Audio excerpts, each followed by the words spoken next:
Chart को देख करके तो लग रहा है कि कॉल में एक मूव आना चाहिए।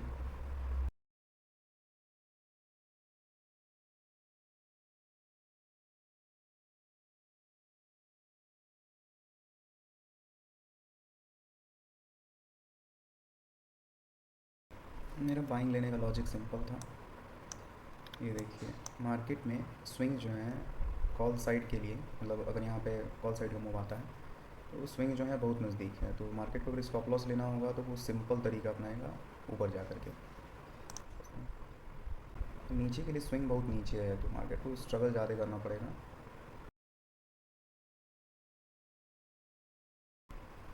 और कोई रीज़न नहीं है, ये प्राइस एक्शन था और कुछ नहीं। मार्केट बाइंग में खुला है, मेरे एक लेवल जोन के बीच में है, और एंट्री मैंने और जल्दी इस वजह से बनाई थी कि यहाँ से ये जाएगा तो ये मौका नहीं देगा एंट्री करने का।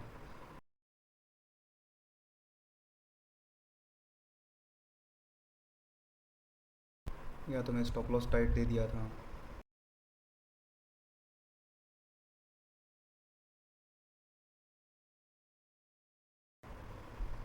ये मेरी एंट्री पॉइंट थी और 190 से 203 चल रहा था।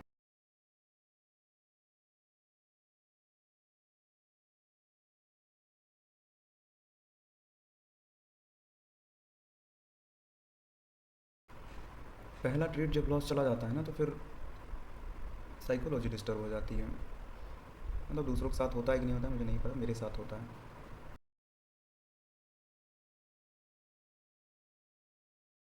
मेरा सब कुछ क्लियर था, लॉजिक क्लियर था, एंट्री क्लियर था। असल में मैंने एक चीज़ ये मैंने सोची ही नहीं थी कि ये, मतलब मुझे लगा था कि यहाँ पे ये ऐसा ले चुका है, जैसे ये इतना जिसने बनाया था, ये जितने स्विंग्स यहाँ पे ये आया नीचे और ये रिटर्न हो गया, तो मुझे एस एल यहाँ रखना चाहिए था, पर ये एस एल बड़ा हो जाता तो थोड़ा सा मैंने कॉन्ट्रैक्ट कर दिया इसको, मैंने इस लेवल पे एस एल रखा।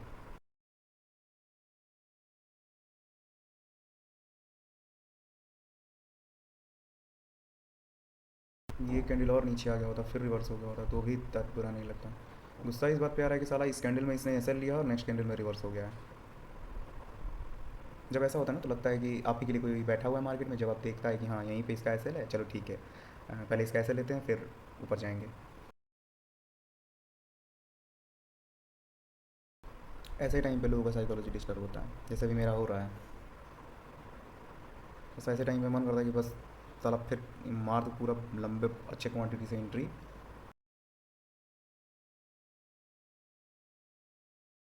अच्छा, मेरे दिमाग में भी आया था कि ऐसे मैं शायद गलत प्लेस कर रहा हूँ, मतलब नहीं ये तो नहीं कहूँगा गलत प्लेस कर रहा हूँ, ये आया था मुझे। बस जब ये रिवर्स हो रहा था, मैं यहाँ तक आया था ना, तो मुझे लगा कि थोड़ा सा मैं एस को ट्रेल कर दूँ।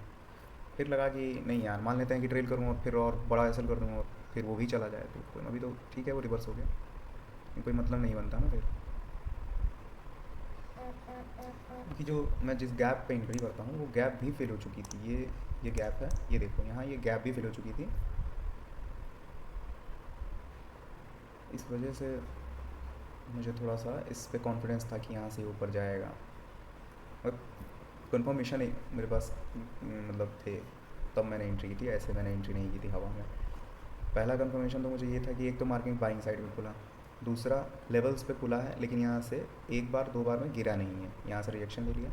दूसरा, देन तीसरा ये था कि मार्केट की जो स्विंग्स हैं, मतलब जहाँ जहाँ एस एल प्लेस होते हैं वो ऊपर की तरफ हैं, नीचे भी हैं लेकिन वो काफ़ी नीचे है, तो मार्केट को जाना भी होगा नीचे तो सबसे पहले वो ऊपर के, क्योंकि ये पास में है, ये ऊपर की लिक्विडिटी ग्रैब करेगा और उसके बाद ये नीचे जाएगा। ये मेरा लॉजिक है। पैटर्न वैटर्न में ट्रेड नहीं करता, नहीं तो ऐसे मैं भी देख रहा था यहाँ पे वो कौन सा पैटर्न था, हेड एंड शोल्डर पैटर्न है। ये हम अगर हेड मान लेते हैं, सॉरी ये शोल्डर, ये हेड, ये शोल्डर।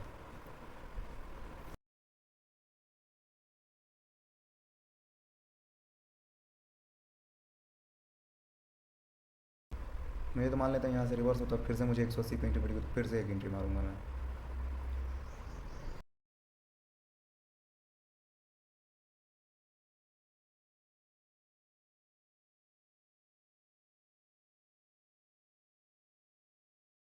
टारगेट इसमें बहुत बड़ा नहीं है, 10 to 15 पॉइंट्स का टारगेट है इसमें। क्योंकि अगर मान लेते हैं अपना स्टॉप लॉस लेने इधर आता है तो एटलीस्ट ये यहाँ तक तो आना चाहिए, तो उतने में मेरा टारगेट मिल जाएगा मुझे।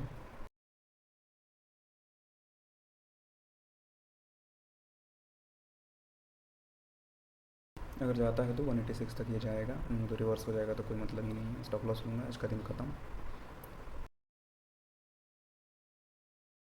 2 बार रिजेक्शन ले चुका है, इस वजह से थोड़ा सा मैं अब यहाँ पे डाउट में आ गया हूँ।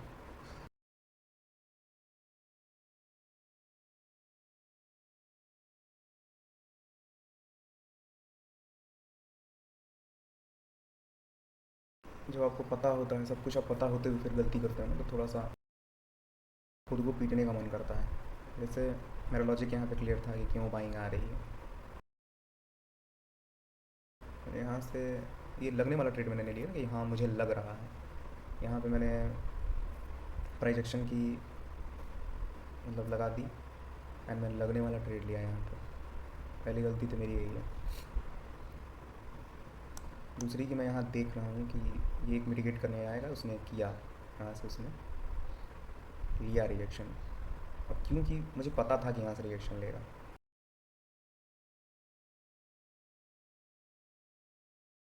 यही चीज़ जो मैंने उसमें रिवर्स का ट्रेड प्लान किया था, यही मैं यहाँ पे जहाँ मुझे जाना चाहिए था, यहाँ जहाँ मुझे कॉन्फिडेंस था कि उधर जाएगा, सेम 7 रुपीज़ का एस एल दे करके, और 7 दूनी 14, 7 3 का 21 अप्रॉक्स 1:3 इसमें बुक हो गया होता।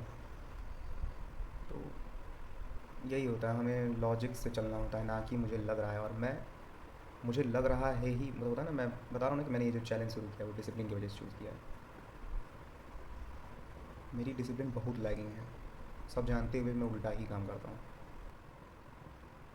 जानने का मेरे कहने का मतलब नहीं कि मैं प्रेडिक्ट कर सकता हूँ या ये कर सकता हूँ, मतलब होता है ना कि मैं सब अपना अपना कोई ना कोई सेटअप लेके चलते हैं, कोई ना कोई एंट्री पॉइंट लेके चलते हैं, तो मैं भी अपना एक एंट्री पॉइंट लेके चलता हूँ कि हाँ मुझे यही होगा तो मुझे एंट्री करनी है। लेकिन 10 में से 6 बार मैं उस पर काम करूँगा और 4 बार मुझे लग रहा है पे काम करूँगा।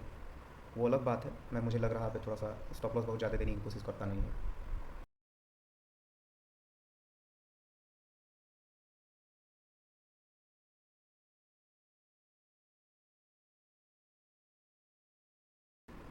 मेरे पास सब था, सेटअप था, एंट्री क्राइटेरिया था, बस क्या नहीं था, डिसिप्लिन। और ये वाला ट्रेड मुझे आज थोड़ा सा ना वो डिस्प्रेशन डिस्प्रेशन उसमें चला गया था। ये मुझे गुस्सा आ रहा है भाई, मुझे अभी तक गुस्सा आ रहा है। मैंने मतलब सिर्फ 1-2 रुपये से मेरा ऐसे गया है। मेरे मैंने इसमें 558 का स्टॉप लॉस रखा था ना, ये आप देखो। मतलब अगर मैं लॉन्ग पोजीशन में देखूँ, मेरी एंट्री ये है, मैंने ऐसे ये रखा था 182। ठीक, टारगेट मैंने अगर 1:2 भी रखा है, मान लेते हैं 1:2, जिस लॉजिक में मैंने सेलिंग का ट्रेड लिया था, वो तो पहला लॉजिक था कि मुझे लग रहा है। दूसरा लॉजिक था मेरा कि जो बाइंग की स्पीड है बार बार हर टाइम पे, जैसे ये छोड़ करके बाकी यहाँ से बाइंग आई है, बार बार सेलिंग हुई, फिर ऊपर गई, फिर सेलिंग हो गई, फिर ऊपर गई, सेलर्स कोशिश किए, फिर ऊपर गया, सेलर्स कोशिश किए। बस ये है ना कि इसमें बार बार जो ये मैंने ध्यान नहीं दिया, यहाँ पे मैंने एक चीज़ नोटिस नहीं की कि ये जो सेलर्स आए हैं वो बहुत वीक हैं, ये वीक सेलर्स हैं। और बायर तो स्ट्रॉन्ग है, बायर जब भी आ रहे हैं तो पुलिस कैंडल से आ रहे हैं। मतलब आप मार्केट में एक चीज़ हमेशा हमेशा नोटिस करिएगा,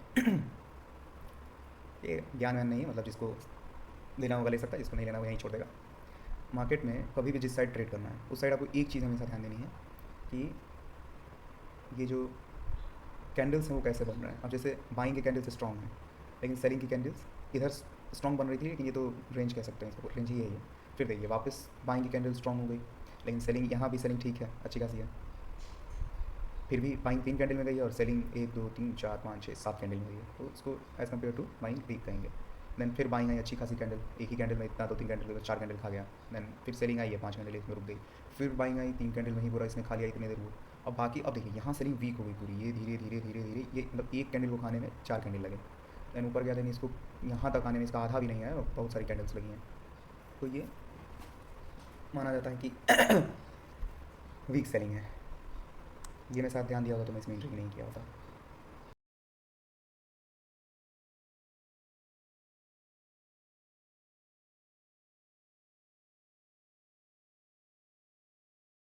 एस एल यहाँ तक का लेता, यहाँ तक मुझे एस एल 10 पॉइंट में मिल रहा था, जो कि मैं ले लेता अगर ये डायरेक्ट यहाँ से गिरता तो।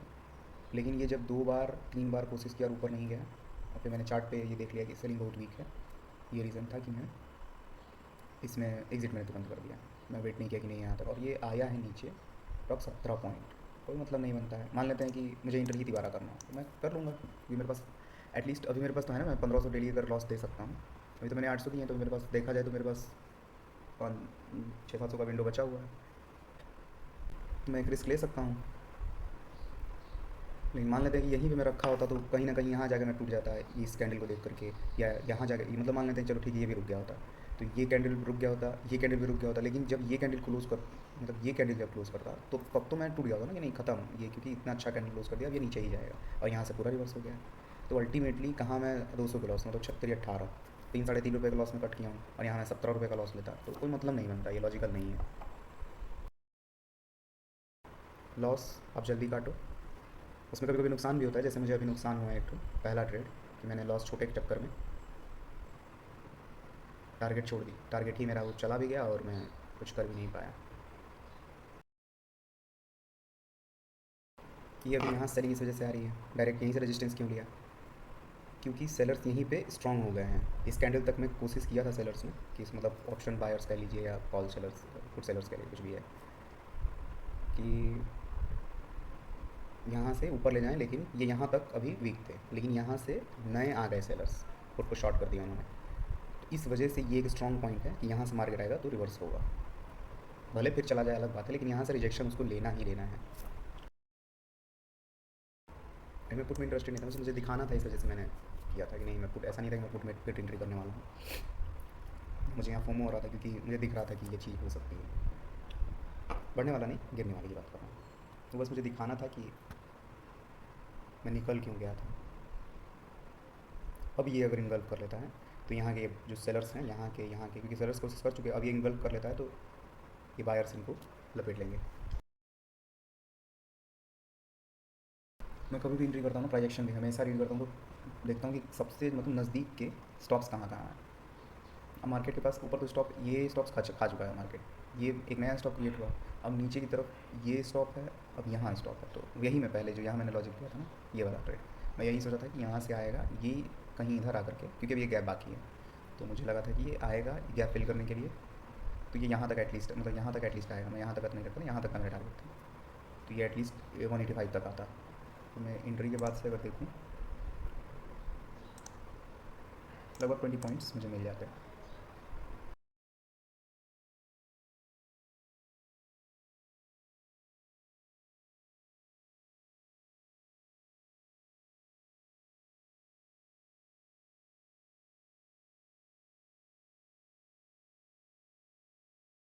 अगर इस कैंडल में ब्रेक नहीं किया तो फिर ये रिवर्स हो जाएगा।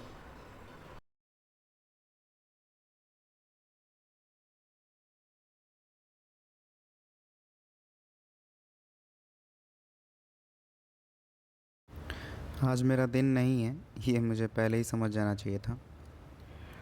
इतना होने के बावजूद भी फिर मैंने और 2-3 ट्रेड लिए थे और मैंने उसमें भी लॉस किया है, और मेरा आज का लॉस लगभग 2500 है।